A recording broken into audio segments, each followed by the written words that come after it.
0% enrichment की demand है, this is more of an Israeli demand than the American. Kamran, आप बहुत इंसाइटफुली फॉलो करते आए हैं टॉक्स के सारे प्रोसीजर को, लेकिन you are one of those very few people जो बहुत ज़्यादा ऑप्टिमिस्टिक है अभी, जो कह रहे हैं कि ईरानियंस जो कह रहे हैं वो सिर्फ और सिर्फ रेटरिक है। तो क्या वजह हो सकती है इसकी, जिस तरह से जावेद साहब ने मेंशन किया, जो इंटरनल डिवाइड है IRGC की या ईरानी हुकूमत की, उस वजह से वो ये तासुर नहीं देना चाह रहे कि they are too soft on the American, या फिर कोई और वजह, वो वाकई नहीं आएंगे? देखिए, जो ऑप्टिमिज्म की आपने बात की, मैं कोशिश करता हूँ कि डिस्पैशनेटली होके कि जो ग्राउंड पर चीज़ें चल रही हैं, एक तो हमारे सामने जो कुछ हो रहा है और एक जो पसे पर्दा बातें चल रही हैं, तो बेस्ड ऑन जो बैक चैनल जो हो रहे हैं, और आई थिंक जो पहला राउंड किसी नतीजे पर नहीं पहुंचा, उस राउंड और इसके बीच जो कुछ हुआ है, शायद वो 21 घंटे के जो मुज़ाकरात हुए थे उसमें नहीं हुआ, तो इसमें बहुत कुछ हुआ है।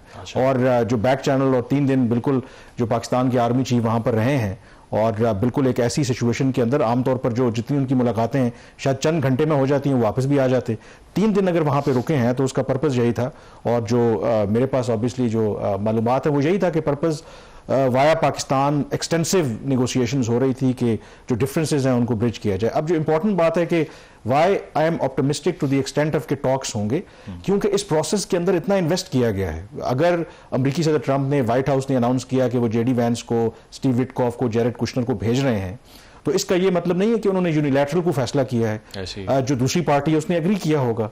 सिर्फ इशू ये है जो आपने बात की कि ईरान की जो डिप्लोमेसी है उनका एक खास तरीका है, वो उसमें उनकी इंटरनल डिवीजन भी है, या बहुत सी चीज़ों के ऊपर कंसेंसस भी नहीं है, या दूसरा जो उसके अंदर फैक्टर है कि अपने लोगों को उन्होंने बताना है कि अगर वो मुज़ाकरात करने जा भी रहे हैं तो डोंट वरी, हम from a position of defines और पोजीशन ऑफ स्ट्रेंथ से जा रहे हैं। एंड सेकेंड, इरानियंस जो है, ठीक है, उनका राइट भी है जब भी आप नेगोशिएट करते हैं, सो वो मैक्सिमम कंसेशंस लेना चाहते हैं। नंबर 1 कि जब एक तो टॉक्स होंगे ना, उसमें जो कंसेशंस हैं वो अलग बात है, अपना जो पॉइंट ऑफ व्यू है।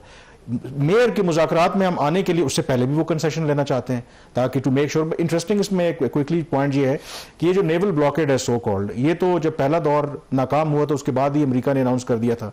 ईरान ने उस पर उससे पहले कभी इतनी बात नहीं की, उसको इशू नहीं बनाया। अचानक जब टॉक्स की बारी आई तो उन्होंने कहा कि ये नेवल ब्लॉकेड हटाएं।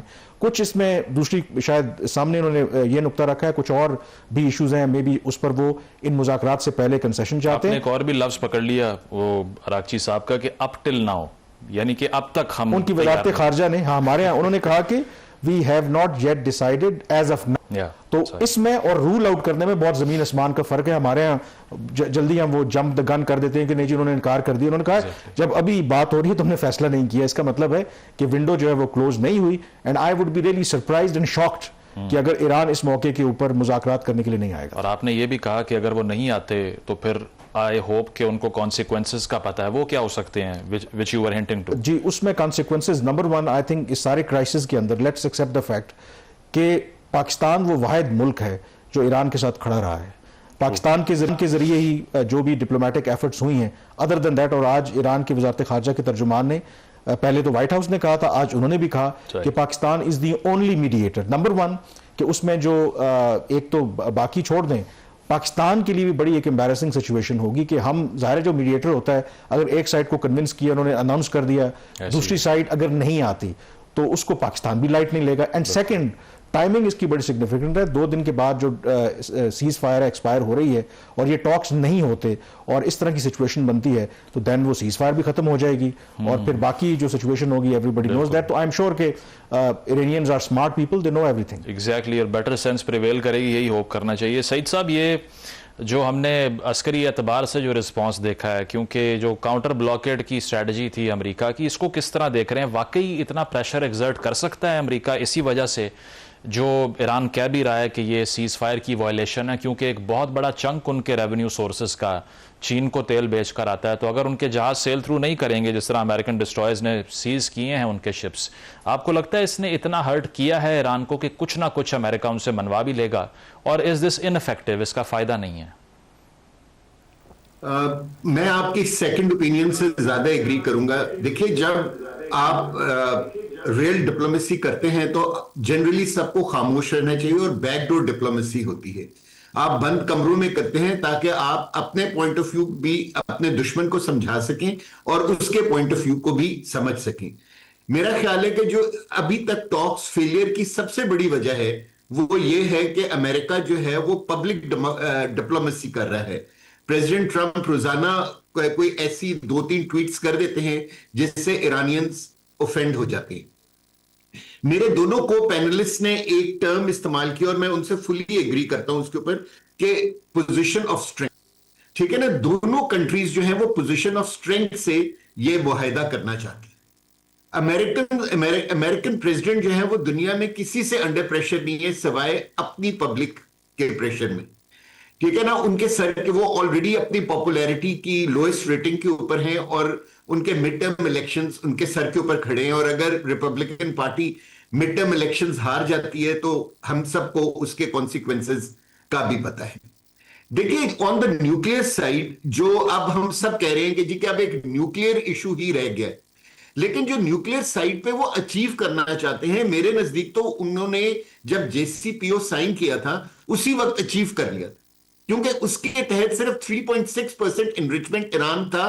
वो NPT का सिग्नेटरी भी रह रहा था और under United international atomic energy commission और यूनाइटेड नेशन वॉचडॉग्स के अंडर ऑब्जर्वेशन भी था और हर 6 महीने के बाद अपनी इंस्पेक्शन कराता था। वो तो सारी चीजें हो गई, लेकिन अनफॉर्चुनेटली जब प्रेसिडेंट ट्रंप आए अपने फर्स्ट टर्म में, उन्होंने JCPO को खत्म कर दिया और जब उसको खत्म किया तो फिर ईरान ने अपनी यूरेनियम को 20% और फिर 60% की तरफ एनरिच किया। द पॉइंट इज कि जब वो पब्लिक में जाएंगे तो पब्लिक उनसे ये सवाल तो पूछेगी ना कि जी कि आपने क्या चीज अचीव की। सो वो जो चीज अचीव करना है ना, वो मेन चीज है और वो है परसेप्शन ऑफ विक्ट्री। और इस वजह से ये सारी चीजें हो रही हैं ताकि किसी तरीके से अमेरिकन पब्लिक को, अमेरिकन एडमिनिस्ट्रेशन ये कन्विंस कर सके कि जी कि हमने एक मिलिट्री विक्ट्री हासिल की है। अनफॉर्चुनेटली जो अभी तक जंग हुई है उसके अंदर दोनों तरफ से बहुत ज्यादा डिस्ट्रक्शन हुई है। ईरान की बहुत ज्यादा डिस्ट्रक्शन हुई है और इसी तरह इजराइल और गल्फ की बहुत ज्यादा डिस्ट्रक्शन हुई है। इसलिए मैं समझता हूं कि दोनों कॉम्बैटेंट्स या दोनों पार्टीज के लिए बहुत इंपॉर्टेंट है कि वो अपनी ये रिटोरिक को जरा डाउनग्रेड करें, पब्लिक डिप्लोमेसी ना करें, एक दूसरे के साथ बिहाइंड क्लोज डोर्स बैठें और पाकिस्तान जिस तरह उनको एक टेबल पर ला रहा है 47 इयर्स के बाद, इस चीज का फायदा उठाएं।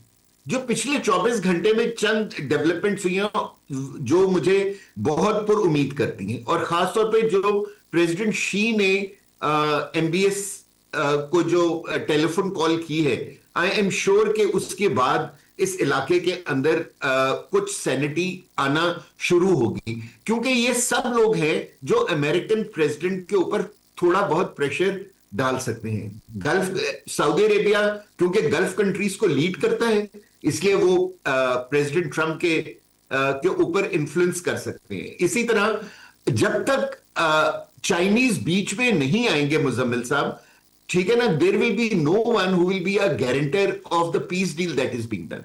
सो ईरान चाहेगा कि पाकिस्तान, तुर्की और मिस्र के अलावा जो पावर्स दैट बी हैं, जो चाइना और रशिया हैं, उन दोनों में से भी लोगों को, इन दोनों को सामने आना चाहिए ताकि जो एक डील हो उसकी गारंटी लेने वाला भी कोई हो। सो ये जो सारे हम एक्शंस अभी देख रहे हैं, ये आप कहें कि from to create a perception of strength